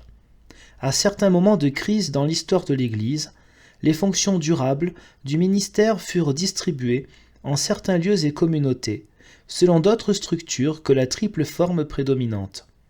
Parfois, on fit appel au Nouveau Testament pour justifier ces autres formes. En d'autres cas, on soutint que la restructuration du ministère appartenait à la compétence de l'Église dans son effort d'adaptation au changement des circonstances. Il est important d'être attentif aux changements que le triple ministère a subis dans l'histoire de l'Église. Les indications les plus anciennes sur le triple ministère en font la forme du ministère ordonné dans la communauté eucharistique locale. L'évêque était le chef de la communauté. Il était ordonné et installé pour proclamer la parole et présider la célébration de l'Eucharistie. Il était entouré d'un collège de presbytres et par des diacres qui l'assistaient dans ses tâches. Dans ce contexte, le ministère de l'évêque était un foyer de l'unité dans la communauté entière. Cependant, assez tôt, les fonctions se modifièrent. Les évêques commencèrent à exercer de plus en plus l'épiscopé sur plusieurs communautés locales à la fois. Dans la première génération, des apôtres avaient exercé l'épiscopé dans l'Église au sens plus large. Plus tard, on note que Timothée et Tite ont accompli une fonction de supervision dans une région donnée. Plus tard encore, cette tâche apostolique est exercée d'une manière nouvelle par les évêques. Il constitue un foyer d'unité de la vie et du témoignage dans des régions comprenant plusieurs communautés eucharistiques. En conséquence, des rôles nouveaux sont assignés aux presbytres et aux diacres. Les presbytres deviennent les conducteurs d'une communauté eucharistique locale et, comme assistants des évêques, les diacres reçoivent des responsabilités dans une région plus large. Commentaire. L'Église, dès ses débuts, a connu à la fois le ministère itinérant de missionnaires comme Paul et le ministère local de direction dans les endroits où l'Évangile était reçu. Au plan local, les formes d'organisation semblent avoir varié selon les circonstances. Les Actes des Apôtres mentionnent pour Jérusalem les 12 et les 7. Plus tard, Jacques et les anciens. Pour Antioche, les prophètes et les didascales. Actes 6, 1 à 6, 15, 13 à 22 et 13, 1. Les lettres aux Corinthiens parlent des apôtres, des prophètes et des didascales. 1 Corinthiens 12, 28. De même la lettre aux Romains, qui parle aussi des diacres aux assistants. Romains 16, 1. À Philippe, les termes séculiers épiscopoi et diaconoi étaient tous deux utilisés pour les ministres chrétiens. Philippiens 1, 1. Plusieurs de ces ministères sont attribués aux femmes et aux hommes. Tandis que certains étaient désignés par l'imposition des mains, il n'y a pas d'indication de cette procédure dans d'autres cas.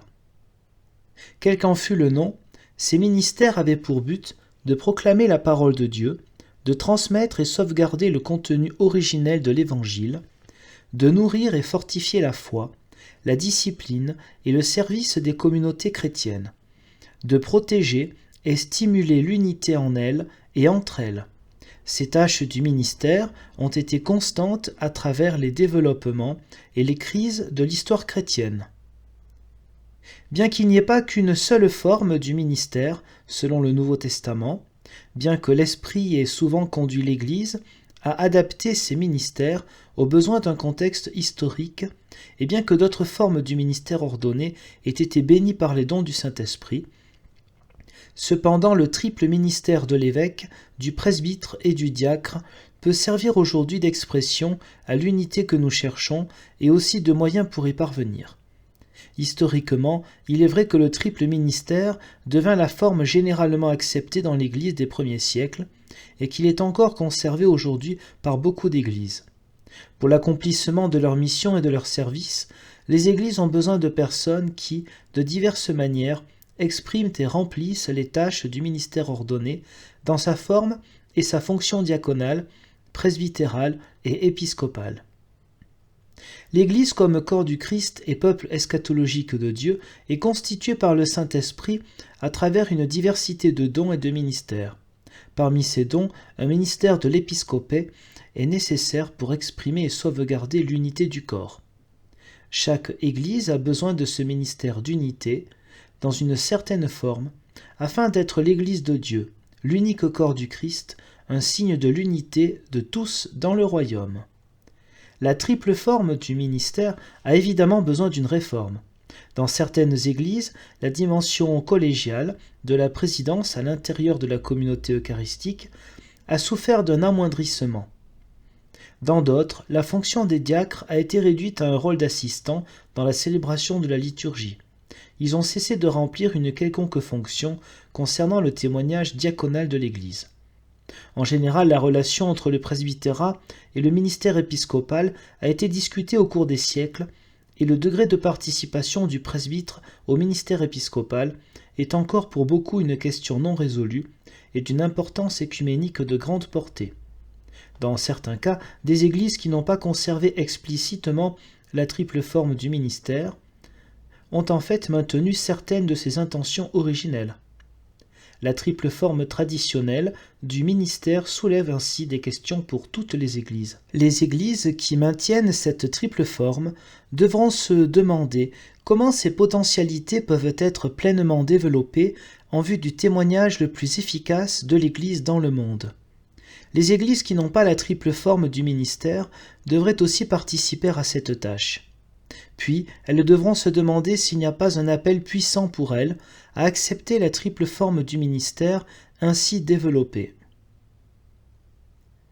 Principe directeur pour l'exercice du ministère ordonné dans l'Église. 3 considérations sont importantes à ce propos.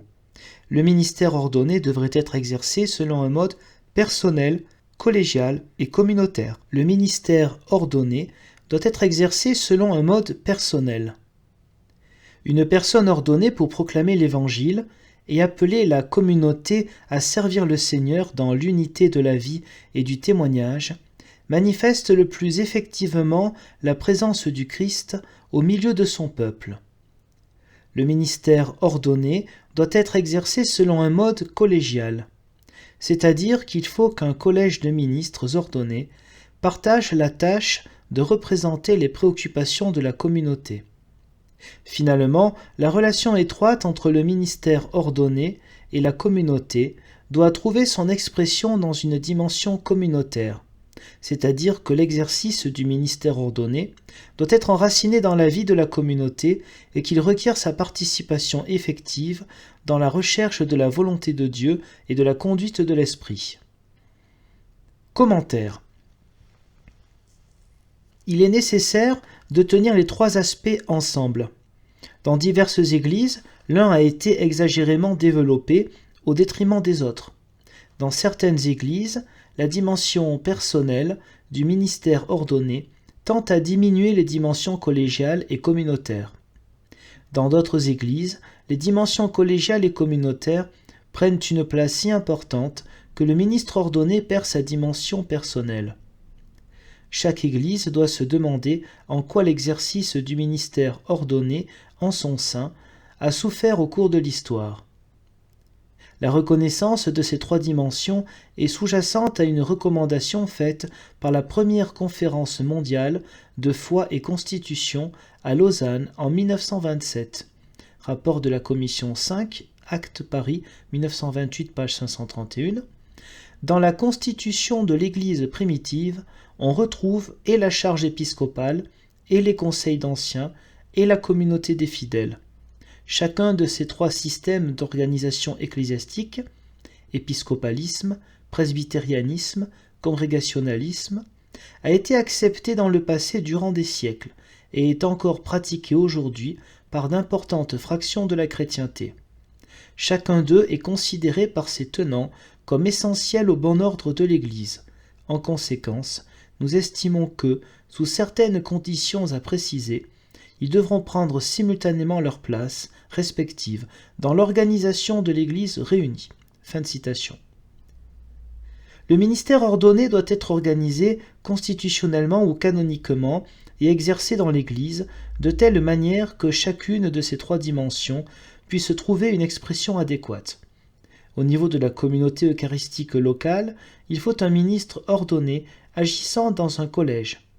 On devrait mettre un fort accent sur la participation active de tous les membres dans la vie et dans les décisions de la communauté. Au niveau d'une région, il faut aussi un ministre ordonné exerçant un service de l'unité. Les dimensions collégiales et communautaires trouveront leur expression dans des rassemblements synodaux représentatifs et réguliers. Fonction des évêques, des presbytres et des diacres. Quelles sont les fonctions des évêques, des presbytres et des diacres ? Une réponse uniforme à cette question n'est pas nécessaire à la reconnaissance mutuelle du ministère ordonné. Les considérations suivantes sont donc présentées comme des exemples.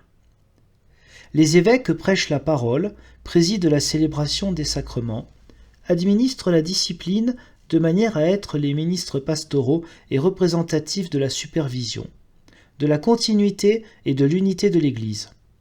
Ils ont la surveillance pastorale de la région où ils sont appelés. Ils sont les serviteurs de l'apostolicité et de l'unité de l'enseignement, du culte et de la vie sacramentelle de l'Église. Ils ont une responsabilité de direction dans la mission de l'Église. Ils mettent en relation la communauté chrétienne dans leur région avec l'Église au sens plus large et l'Église universelle avec leur communauté. En communion avec les presbytres, les diacres et toute la communauté, ils sont responsables de la transmission régulière de l'autorité ministérielle dans l'Église. Les presbytres servent comme ministres pastoraux de la parole et des sacrements dans une communauté eucharistique locale. Ils sont prédicateurs et enseignants de la foi. Ils exercent la cure d'âme et ils portent la responsabilité de la discipline de la communauté, afin que le monde croie et que tous les membres de l'Église soient renouvelés, affermis et équipés pour le ministère. Les presbytres ont une responsabilité particulière dans la préparation des membres de l'Église pour la vie chrétienne et le ministère. Les diacres représentent au sein de l'Église sa vocation de servante dans le monde. En menant un combat au nom du Christ parmi les innombrables nécessités de la société et des personnes, les diacres donnent l'exemple de l'interdépendance du culte et du service dans la vie de l'Église. Ils exercent une responsabilité dans le culte de la communauté. Par exemple, ils font la lecture des Écritures, ils prêchent et ils conduisent les fidèles dans la prière. Ils participent à l'enseignement de la communauté. Ils accomplissent un ministère de charité, ils remplissent certaines tâches administratives et peuvent être élus à des responsabilités de gouvernement. Commentaire. Aujourd'hui, dans beaucoup d'églises, il y a une considérable incertitude concernant la nécessité, le sens, le statut et la fonction des diacres. Dans quel sens le diaconat peut-il être considéré comme une partie du ministère ordonné? Qu'est-ce qui le distingue d'autres ministères dans l'Église? Catéchistes, musiciens, etc. Pourquoi les diacres doivent-ils être ordonnés alors que ces autres ministères ne reçoivent pas d'ordination? S'ils sont ordonnés, reçoivent-ils l'ordination dans le plein sens du mot ou leur ordination n'est-elle que la première étape vers une ordination comme presbytre? Aujourd'hui, il y a une forte tendance dans beaucoup d'églises à restaurer le diaconat comme un ministère ordonné avec sa propre dignité et conçu comme devant être exercé pour la vie. Maintenant que les églises se rapprochent, on pourrait réunir dans cet office diaconal les ministères qui existent actuellement sous des formes et des noms différents. Des différences dans l'ordonnance du ministère diaconal ne devraient pas être regardées comme un empêchement à une reconnaissance mutuelle des ministères ordonnés. Variété des charismes. La communauté qui vit dans la puissance de l'esprit est caractérisée par une variété de charismes. L'esprit est le dispensateur des dons divers qui enrichissent la vie de la communauté. Afin de les rendre plus effectifs, la communauté reconnaît certains de ces dons publiquement. Certains de ces ministères remplissent des services permanents de la vie de la communauté, tandis que d'autres seront temporaires. Des hommes et des femmes dans les communautés des ordres religieux accomplissent un service qui est d'une particulière importance dans la vie de l'Église. Le ministère ordonné, qui est lui-même un charisme, ne doit pas devenir un empêchement à la variété des charismes. Au contraire, il devra aider la communauté à découvrir les dons répandus sur elle par le Saint-Esprit, et il aura à équiper les membres du corps pour servir dans une variété de formes. Dans l'histoire de l'Église, il y a eu des temps où la vérité de l'Évangile n'a pu être préservée que grâce à des personnalités prophétiques et charismatiques. Souvent, de nouvelles impulsions n'ont pu se frayer une voie dans la vie de l'Église que de manière inhabituelle. Parfois, des réformes ont exigé un ministère spécial. Les ministres ordonnés et toute la communauté devront être attentifs aux défis lancés par de tels ministères spéciaux. La succession dans la tradition apostolique. La tradition apostolique dans l'Église. Dans le credo, l'Église confesse qu'elle est apostolique. L'Église vit dans la continuité avec les apôtres et leur proclamation. C'est le même Seigneur qui a envoyé les apôtres en mission et qui continue à être présent dans l'Église. L'Esprit garde l'Église dans la tradition apostolique jusqu'au jour où l'histoire trouvera son accomplissement dans le royaume de Dieu. La tradition apostolique dans l'Église implique la continuité dans la permanence des caractéristiques de l'Église des apôtres. Témoignage de la foi apostolique, proclamation et interprétation renouvelée de l'Évangile, célébration du baptême et de l'Eucharistie, transmission des responsabilités ministérielles, communion dans la prière, l'amour, la joie et la souffrance, service auprès de ceux qui sont dans la maladie et le besoin, unité des églises locales et partage des biens que le Seigneur a donnés à chacun. Commentaire. Les apôtres, témoins de la vie et de la résurrection du Christ et envoyés par lui, sont à l'origine de la transmission de l'Évangile, de la tradition des paroles et des gestes, sauveur de Jésus-Christ qui constitue la vie de l'Église. Cette tradition apostolique se poursuit à travers l'histoire et relie l'Église à ses origines en Christ et dans le collège des apôtres. À l'intérieur de cette tradition apostolique, il y a une succession apostolique du ministère qui est au service de la continuité de l'Église dans sa vie en Christ et de sa fidélité aux paroles et aux gestes de Jésus, transmis par les apôtres. Les ministres institués par les apôtres, puis les épiscopes des églises, ont été les premiers gardiens de cette transmission de la tradition apostolique. Ils ont été les témoins de la succession apostolique du ministère qui se poursuivit à travers les évêques de l'Église ancienne, en communion collégiale avec les presbytres et les diacres au sein de la communauté chrétienne. Il convient donc de distinguer la tradition apostolique de toute l'Église et la succession du ministère apostolique. La succession du ministère apostolique. La première manifestation de la succession apostolique se trouve dans la tradition apostolique de l'Église tout entière. La succession est une expression de la permanence et donc de la continuité de la propre mission du Christ à laquelle l'Église participe. Dans l'Église, le ministère ordonné a une tâche particulière de préservation et d'actualisation de la foi apostolique. La transmission régulière du ministère ordonné est ainsi une expression puissante de la continuité de l'Église à travers l'histoire. Elle souligne également la vocation du ministre ordonné comme gardien de la foi. Lorsque des églises négligent l'importance de la transmission régulière du ministère ordonné, elles doivent se demander si elles n'ont pas à changer leur conception de la continuité dans la tradition apostolique. D'autre part, lorsque le ministère ordonné ne sert pas adéquatement la proclamation de la foi apostolique, les églises doivent se demander si leurs structures ministérielles n'ont pas besoin d'une réforme. En raison des circonstances historiques particulières de l'Église, en croissance dans les premiers siècles, la succession des évêques devint un des modes avec la transmission de l'Évangile et la vie de la communauté, selon lequel la tradition apostolique de l'Église fut exprimée. Cette succession fut comprise comme servant, symbolisant et gardant la continuité de la foi et de la communion apostolique. Commentaire. Dans l'Église ancienne, le lien entre l'épiscopat et la communauté apostolique fut compris de deux façons. Clément de Rome reliait la mission de l'évêque à l'envoi du Christ par le Père et à l'envoi des apôtres par le Christ. Cela faisait de l'évêque un successeur des apôtres, assurant la permanence de la mission apostolique dans l'Église. Clément considère avant tout le moyen par lequel la continuité historique de la présence du Christ est assurée dans l'Église, la succession apostolique.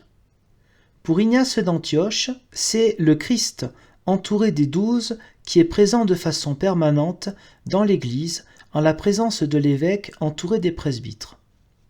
Ignace voit dans la communauté chrétienne, assemblée autour de l'évêque, au milieu des presbytres et des diacres, la manifestation actuelle dans l'esprit de la communauté apostolique.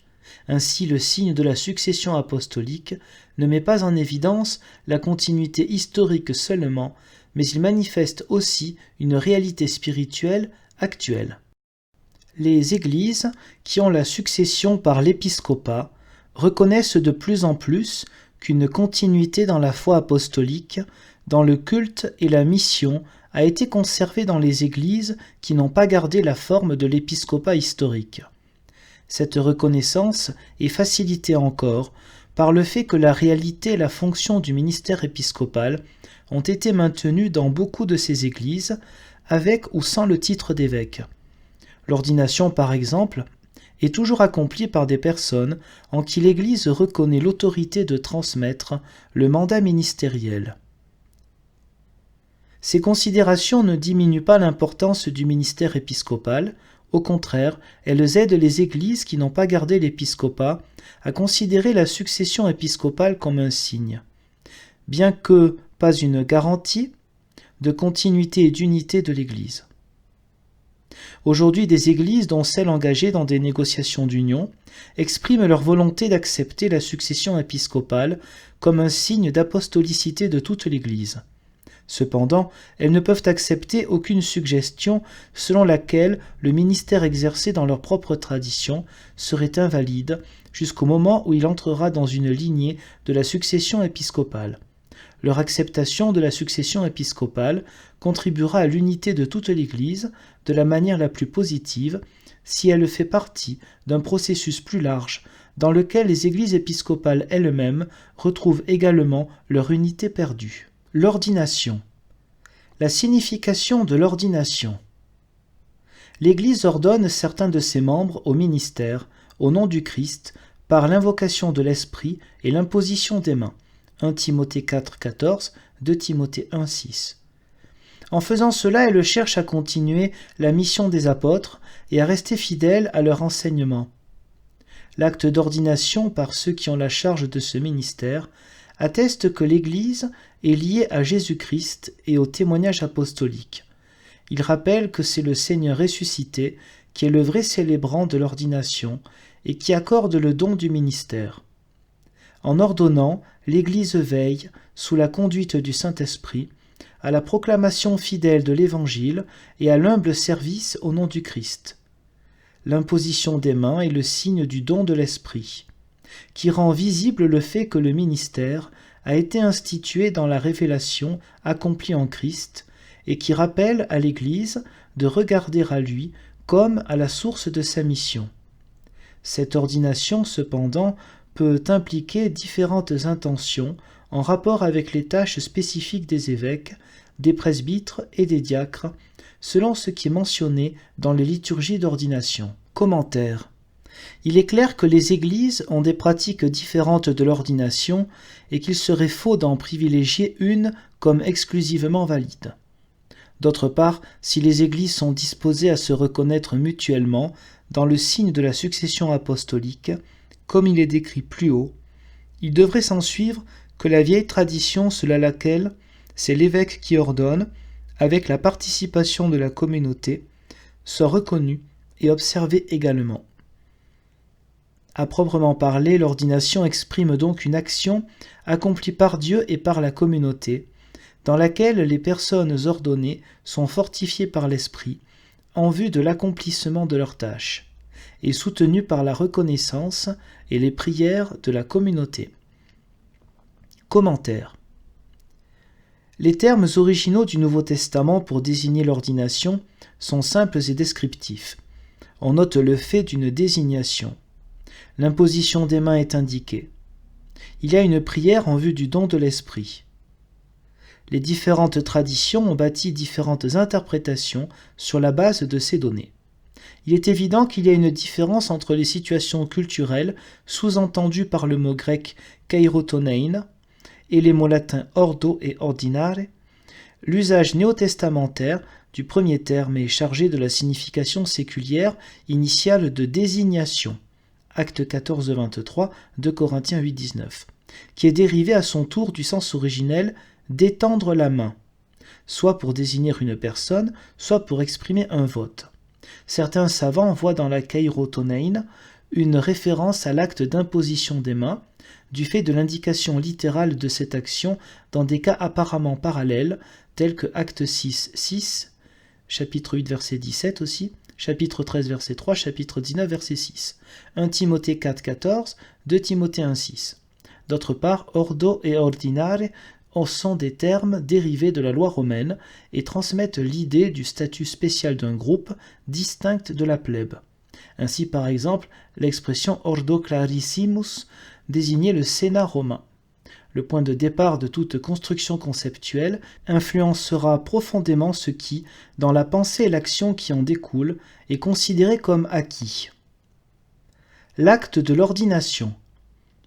Une longue et ancienne tradition chrétienne situe l'ordination dans le contexte du culte et spécialement de l'Eucharistie. Une telle place pour la célébration de l'ordination met en évidence sa signification comme acte de toute la communauté, et non comme geste d'un certain ordre à l'intérieur de la communauté, ou comme démarche de l'individu qui est ordonné. L'acte de l'ordination par l'imposition des mains de ceux qui en ont le ministère est à la fois invocation du Saint-Esprit, épiclésis, signe sacramentel, reconnaissance des dons et engagements. L'ordination est une invocation adressée à Dieu afin que le nouveau ministre reçoive la puissance du Saint-Esprit dans la nouvelle relation établie entre ce ministère et la communauté chrétienne locale, ce ministre et l'Église universelle, selon l'intention exprimée. L'altérité de l'initiative divine, dont le ministère ordonné est un signe, est ici reconnue dans l'acte de l'ordination lui-même. L'Esprit souffle où il veut, Jean 3, 3. L'invocation de l'Esprit implique que l'exaucement de la prière de l'Église dépend de façon absolue de Dieu. Cela veut dire que l'Esprit peut mettre de nouvelles forces en mouvement et ouvrir de nouvelles possibilités, infiniment au-delà de tout ce que nous demandons et pensons. Éphésiens 3, 20. L'ordination est un signe de l'exaucement de cette prière par le Seigneur, qui accorde le don du ministère. Bien que l'exaucement de l'épiclèse de l'Église dépende de la liberté de Dieu, l'Église ordonne en étant convaincue que Dieu, fidèle à ses promesses en Christ, entre sacramentellement dans les formes contingentes et historiques des relations humaines et qu'il les utilise à ses fins. L'ordination est un signe accompli dans la foi que la relation spirituelle signifiée est présente dans, avec et à travers les mots exprimés, les gestes accomplis et les formes employées. L'ordination est une reconnaissance par l'Église des dons de l'Esprit chez celui qui est ordonné et un engagement à la fois de l'Église et de celui qui reçoit l'ordination dans leur nouvelle relation.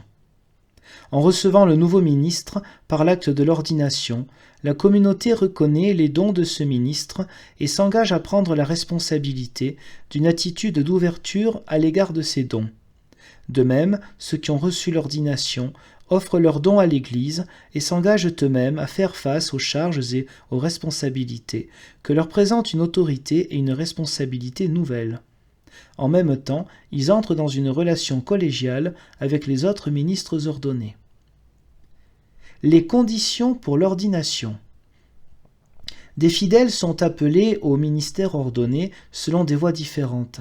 Il y a l'éveil à la certitude personnelle d'un appel du Seigneur à se consacrer au ministère ordonné. Cet appel peut être discerné dans la prière personnelle et la réflexion, mais aussi à travers des suggestions, des exemples, des encouragements, des influences venant de la famille, des amis, de la paroisse, des enseignants et d'autres autorités de l'Église. Cet appel doit être authentifié par la reconnaissance ecclésiale des dons et des grâces d'une personne, accordés par la nature et l'esprit, nécessaires au ministère à accomplir. Dieu peut se servir pour le ministère ordonné aussi bien de personnes qui vivent dans le célibat que de gens mariés. Les personnes ordonnées peuvent être des ministres à plein temps au sens où ils reçoivent leur salaire de l'Église. L'Église peut aussi ordonner des gens qui restent dans d'autres emplois ou occupations. Les candidats au ministère ordonné ont besoin d'une préparation appropriée à travers l'étude de l'Écriture et de la théologie, la prière et la vie spirituelle, en se familiarisant aussi avec les réalités sociales et humaines du monde contemporain. Dans certains cas, cette préparation pourra prendre une autre forme que celle d'études académiques prolongées. La période de formation sera l'occasion d'éprouver la vocation du candidat, de la stimuler et de la confirmer ou de la modifier dans sa conception. L'engagement initial au ministère ordonné devrait normalement être accompli sans réserve ou limite de temps. Cependant, un congé par rapport au service n'est pas incompatible avec l'ordination. La reprise d'un ministère ordonné requiert l'accord de l'Église, mais pas une réordination. Eu égard au charisme du ministère donné par Dieu, l'ordination à chacun des ministères ordonnés particuliers n'est jamais répétée. La discipline concernant les conditions pour l'ordination dans une Église donnée ne doit pas être nécessairement applicable universellement et utilisée comme raison pour ne pas reconnaître les ministères des autres Églises.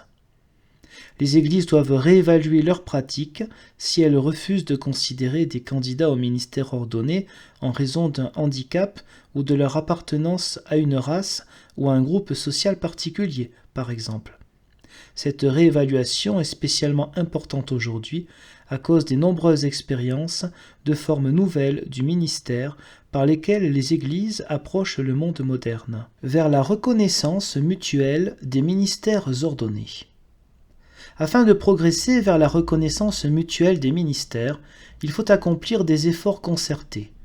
Toutes les Églises doivent examiner les formes du ministère ordonné et le degré de leur fidélité aux intentions originelles. Les Églises doivent être préparées à renouveler leur compréhension et leur pratique du ministère ordonné. Parmi les points qui doivent être étudiés, tandis que les Églises avancent vers la reconnaissance mutuelle des ministères, celui de la succession apostolique est d'une importance particulière. Des Églises partenaires dans des conversations œcuméniques peuvent reconnaître mutuellement leurs ministères ordonnés si elles sont assurées de l'intention de chacune de transmettre le ministère de la parole et des sacrements en continuité avec les temps apostoliques. L'acte de la transmission devrait être accompli conformément à la tradition apostolique qui inclut l'invocation de l'Esprit et l'imposition des mains. Afin de parvenir à la reconnaissance mutuelle des ministères, les diverses Églises ont à franchir des étapes différentes. Par exemple, les Églises qui ont gardé la succession épiscopale ont à reconnaître le contenu apostolique du ministère ordonné existant dans les Églises qui n'ont pas conservé cette succession, et également l'existence dans ces Églises d'un ministère de l'épiscopat sous des formes variées. Les Églises sans la succession épiscopale et vivant dans la continuité fidèle avec la foi et la mission apostolique ont un ministère de la parole et des sacrements comme le montre la foi, la pratique et la vie de ces Églises.